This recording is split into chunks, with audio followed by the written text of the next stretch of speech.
여러분들은 부자들에게서 보여진 공통적인 성격이 있다는 걸 알고 계시나요? 가난한 사람들은 성격이 매우 다양합니다. 나쁜 성격을 가진 사람, 혹은 착한 사람, 또는 재밌는 사람들까지.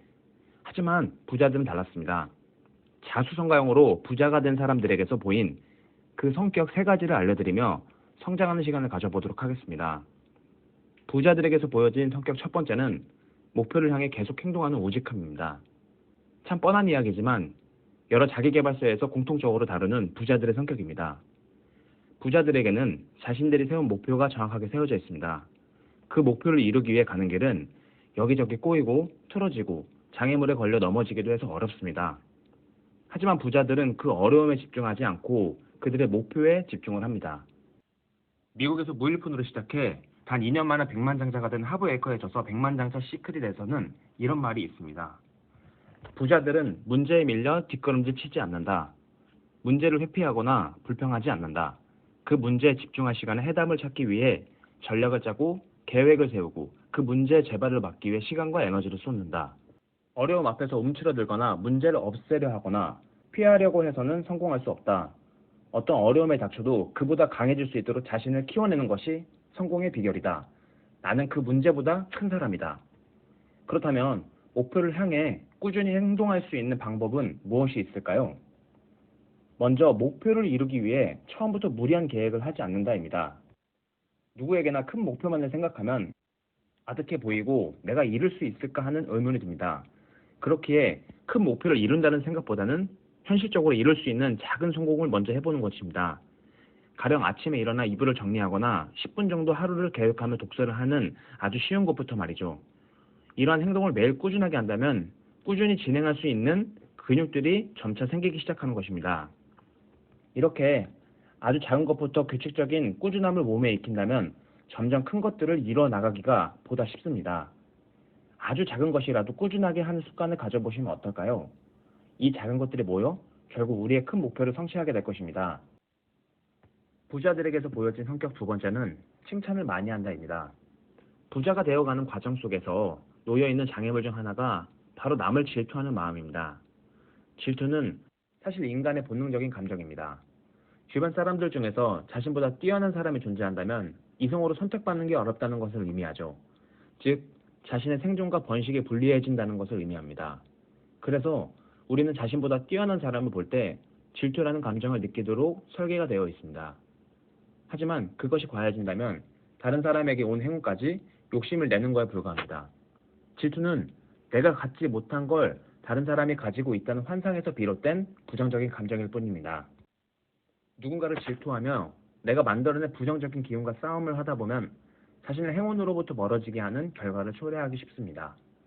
주변에 잘된 사람을 미워하고 질투한다면 부자가 된 나의 모습을 부정하는 것이나 다를 바가 없습니다. 다른 사람의 성공을 질투하거나 행운을 부정하면 자신에게 다가온 행운과 기회를 못 본 채 지나가게 됩니다. 책 부의 본능에서는 이런 말이 있습니다. 주변 친구들이나 동료들이 돈을 벌거나 승진을 하게 되면 진심으로 축하를 해준다고 합니다. 자신도 분명 언젠가는 그들처럼 성공하리라 믿고 있기 때문입니다. 돈을 번 친구에게는 칭찬을 해주며 어떻게 돈을 벌었는지 청을 하며 배우려 합니다. 자신의 성공을 위해서 다른 사람의 성공을 칭찬해보세요. 칭찬의 이득은 칭찬을 한 사람에게는 70%, 칭찬을 받은 사람에게는 30%가 돌아가기 때문입니다. 타인의 성공을 칭찬하고 축하해주면서 나도 그들처럼 성공할 수 있다는 자신감을 키워낼 수 있습니다.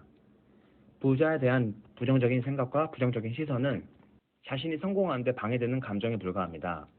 그러므로 나보다 우월한 사람에 대한 질투의 감정보다는 칭찬과 배우고자 하는 마음을 가지고 계신다면 여러분은 부자가 되어가는데 하나의 장애물을 뛰어넘는 것입니다.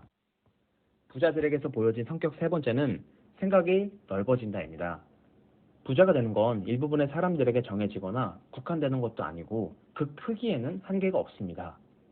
사람은 생각하는 대로 살아가게 되며 우리는 우리의 성공 그릇을 키워내야만 합니다. 생각을 크게 하는 사람과 반대로 작게 하는 사람은 같은 상황을 보더라도 그 관점이 확실히 다릅니다. 1,000만 원을 벌어야겠다 목표를 가진 사람과 10억을 벌어야겠다는 목표를 가진 사람의 행동이 과연 같을 수 있을까요? 1,000만 원을 벌어야겠다고 생각한 사람은 10억을 벌기 위한 행동과 도전을 절대 하지 않을 것입니다. 그 두 사람이 살아가는 삶은 모든 것이 다를 것입니다. 생각의 한계를 한정 짓지 마세요. 우리 모두 현실에 부딪히지만 아무것도 할 수 없을 거라고 생각하는 것은 정말 어리석은 짓입니다. 생각을 작게 하는 사람보다 생각한 사람이 훨씬 더 도전적으로 행동하며 강한 행동력을 가지고 목표를 이뤄낼 수 있습니다. 한계를 짓지 않는다면 여러분들은 완전히 다른 행동을 할 수 있도록 만들 것입니다. 그 자체가 강한 힘을 불러일으키기 때문입니다. 분명한 나의 목표를 설정하고 그 목표를 이루어낸 상태를 한계 없이 마음껏 상상해 보시길 바랍니다. 이렇게 결국 부자가 된 사람들의 공통적인 성격 세 가지에 대해서 살펴보았는데요. 어떠신가요? 여러분들은 오늘 소개해드린 세 가지 성격 중에서 몇 가지를 갖고 계실까요? 부자가 된 사람이 가지고 있는 성격을 지금 여러분들이 갖고 있지 않다고 실망하실 필요는 없습니다. 바로 지금 이 순간부터 부자들이 갖고 있던 공통적인 성격을 가지고 노력한다면 우리는 점점 더 부자가 될 가능성이 높아질 것입니다. 지금까지 책방성장이었습니다. 감사합니다.